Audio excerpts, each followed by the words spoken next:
Kalian pernah mikir nggak sih? Hari ini kan Sumpah Pemuda ya, 28 Oktober ya. Saya nggak tahu ini video bakal saya post sekarang atau besok atau tahun depan. Tapi pernah mikir nggak? Itu Sumpah Pemuda, isinya pemuda semua, atau ada ceweknya ya? Maksudnya pemudi gitu. Nah ternyata ada. Jadi Sumpah Pemuda itu isinya nggak cuman pemuda-pemuda, lanang-lanang yang ngumpul aja, ngopi-ngopi, bukan. Ada ceweknya juga.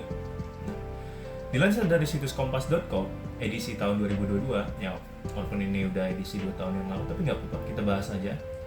Nah, pada Kongres Pemuda kedua, itu kurang lebih ada 10 perempuan yang hadir di sana.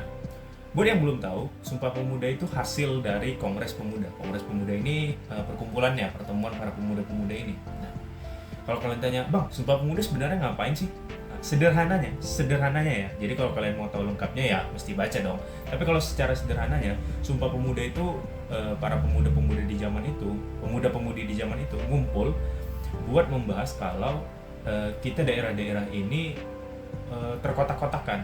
Jadi yang Jawa berjuang hanya untuk Jawa, yang Sumatera berjuang hanya untuk Sumatera, padahal lawan kita sama gitu. Ibarat Avengers tapi kita nggak kompak. Padahal musuhnya sekelas Thanos. Nah gitu. Balik lagi, apakah ada cewek apa enggak di Sumpah Pemuda? Jawabannya ada. Tepatnya di Kongres Pemuda kedua. Yaitu, Kongres Pemuda kedua ini digelar pada 27 Oktober sampai 28 Oktober. Sementara yang Kongres Pemuda 1 itu dilaksanakan 30 April sampai 2 Mei 1926. Jadi selisihnya 2 tahun yang lalu. Nah, pada Kongres Pemuda kedua ini, atau Kongres finalnya, itu kurang lebih ada 10 perempuan yang hadir. Dan menariknya, pembicara utama atau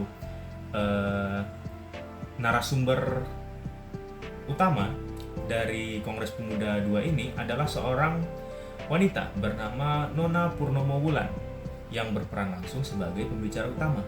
Beliau naik ke atas mimbar dan membicarakan perasaannya bahwa usaha untuk mencerdaskan bangsa harus disertai dengan usaha menciptakan suasana yang tertib, disiplin dalam pendidikan. Memang khasnya pahlawan-pahlawan wanita, fokusnya pada dunia pendidikan sepertinya. Nah, tidak hanya Ibu tercinta Purnomo Wulan, beberapa perempuan-perempuan hebat yang juga hadir dalam kongres tersebut adalah Ibu Siti Sundari, Ibu Emma Puradiraja, Ibu Suwarni Prigodikdo, Ibu Yohana Masdani Tumbuan, Ibu Dian Pantou, dan Nona Tunggal. Saya mohon maaf kalau ada nama yang saya salah sebut, karena ya lidah saya kurang spesifik dengan nama-nama seperti ini, kurang terbiasa. Nah, para perempuan yang hadir di Kongres Pemuda 2 ini juga bukan perempuan-perempuan sembarangan, nggak kaleng-kaleng. Seperti Ibu Siti Sundari, beliau merupakan adik dari Dr. Sutomo. Nah, beliau aktif dalam menerbitkan majalah Wanita Sworo, yaitu sebuah majalah berbahasa aksara Jawa yang terbit di Pacitan tahun 1912. Ngomong-ngomong soal aksara Jawa, zaman sekarang masih ada nggak sih muatan lokal atau pembelajaran di sekolah yang mengajari aksara Jawa? Kalau zaman saya dulu masih ada sih, nggak tahu kalau sekarang ya. Nah, selain Ibu Siti Sundari, ada juga Ibu Suwarni Prigodikdo, atau dikenal juga sebagai gerakan istri sedar. Jadi ini bukan gerakan aneh-aneh ya, bukan gerakan silat, bukan. Ibu Dian Pantou ini juga, lalu ada Ibu Dian Pantou. Beliau adalah istri dari Sunario Sastrawardoyo, penasehat dan pembicara langsung di Kongres Pemuda kedua. Jadi buat yang berpikir kalau Sumpah Pemuda itu isinya cuman lanang-lanang ngumpul, enggak. Karena pada saat itu kita benar-benar merasa kalau kita ini adalah satu kesatuan yang terhimpit rasa sakit yang sama. Jadi di situ kita mengabaikan perbedaan kita dari segi bahasa, budaya, agama, dan memilih untuk bersatu melawan Thanos, melawan penjajah. Tapi mirip-mirip, karena kita Avenger lawan Thanos, ya. Nah, tahu nggak kalian, fakta unik lainnya adalah ternyata pada Kongres Pemuda 2 ini juga diperkenalkannya lagu Indonesia Raya yang diciptakan oleh Bapak Wage Rudolf Supratman. Nah, tapi lagunya itu baru berupa instrumennya saja, musiknya saja, karena liriknya menyusul kemudian.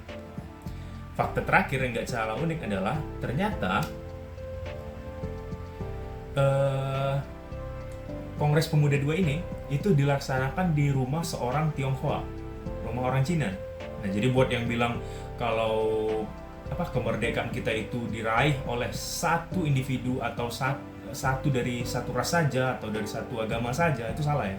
Karena dari awal kita bisa menang itu karena satu, karena emang takdir Tuhan, dua, karena kita mau mengabaikan perbedaan dan memilih untuk bersatu.